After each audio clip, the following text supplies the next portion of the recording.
Alright, today we're going to talk about something a little different. This is my first time trying this commentary with something in the background. But today we're going to be talking about something simple that I think everyone should realize. The power that currently is what is power creep, right?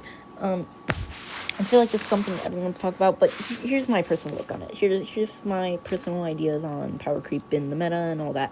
I think Reg F is certainly something different than something we've seen, right? High diversity in a format this late in the season, and it's kind of like this effect we've seen. And I think one thing we haven't noticed is the power that we've seen in Bleak Windstorm, Tornadus, something new Tornadus got. Now, is that considered power creep? After all, Tornadus is a Gen 5 Pokemon. How does that count as power creep, right?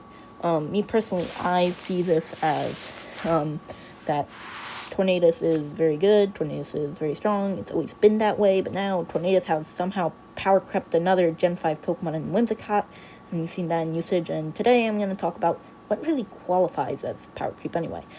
So power creep, obviously, we know is when a meta gets too difficult that older Pokemon struggle to survive because the new Pokemon are so strong.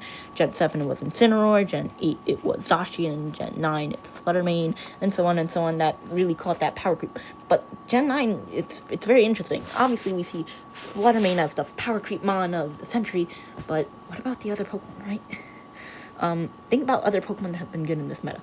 Incineroar, always been good. Since it got Intimidate. But that's a Gen 7 Pokemon.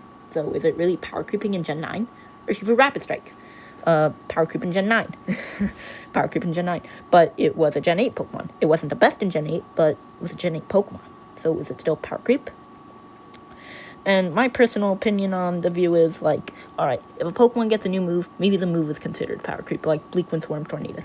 But, like, Pokemon do good in different formats, like Durant and Gen 8, like, are you kidding? And of course there's new Pokemon introduced all the time that like to take advantage of what new stuff they have, like Ogerpon with Terra. I don't think Ogerpon is going to be amazing after, after Gen 10, and I think another thing is Zacian, right? It not only got debuffed in stats and ability-wise, but now there's no Dynamax Pokemon that can do double damage, so Zacian really still good. And there's always going to be Pokemon like that, right? There's always going to be Pokemon to take control of the new gimmick, it was Mega Pokemon first, we got a whole bunch of new Mega Pokemon, some were really overpowered. We got Mega Rayquaza, Primal Kyogre, and Primal Groudon. And those were just some of the most influential in the meta, and you can't really do anything about that. So I think the most important thing to realize is that this is going to be really changing how metas work. And are people going to drop out of VGC because they don't like the meta and they hate the meta? Yeah, probably. There's always going to be that, but like Gen 9 is just strange in that stance. Like, I feel like with Gen 8, we saw every new Pokemon was either Gen 8 Pokemon, a Legendary, or, like, G-Max Charizard, or Incineroar. Obviously, Incineroar. And with Gen 9, you look at top 12 usages. Yeah, you see your Ogerpon, Wellspring, and Fluttermane on top with your Chien-Pao, but literally, like, almost every other Pokemon past that is a former Pokemon, Urshifu Rapid Strike Gen 8, Urshifu Single Strike Gen 8, Incineroar Gen 7, Amoonguss Gen 5, Tornadus Gen 5.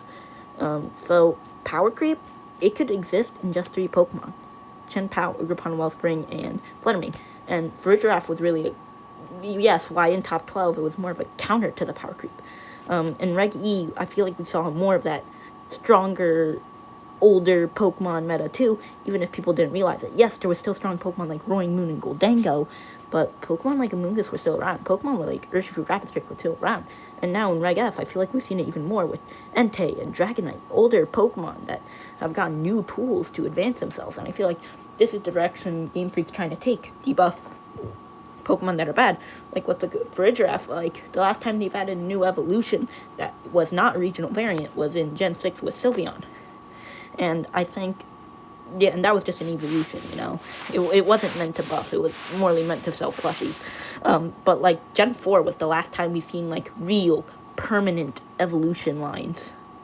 And I think the most important one was we saw evolutions to Pokemon that deserved it most, simply because their power was already too low, like with Yanmega, Ambipom, Pokemon that really needed it. And yes, those were the first that come to my head. Even if you don't realize it, Dust Noir was essential to Dusclop's success because it allowed Dusclop to use Eviolite. Porygon Z was essential to Porygon 2's success because it allowed it to use Eviolite. And my point being that, well, we got Farigiraf, a new evolution to Girafarig, right? To buff it. It was a way to make that evolution line stronger. Annihilate was to make Primeape stronger. Kingambit was to unnecessarily make Bisharp stronger because Bisharp was already a pretty good Pokemon and did not need Kingambit to exist. But I digress. And Charizard also didn't need to exist, but whatever. So yeah, that's really the point of Power Creep.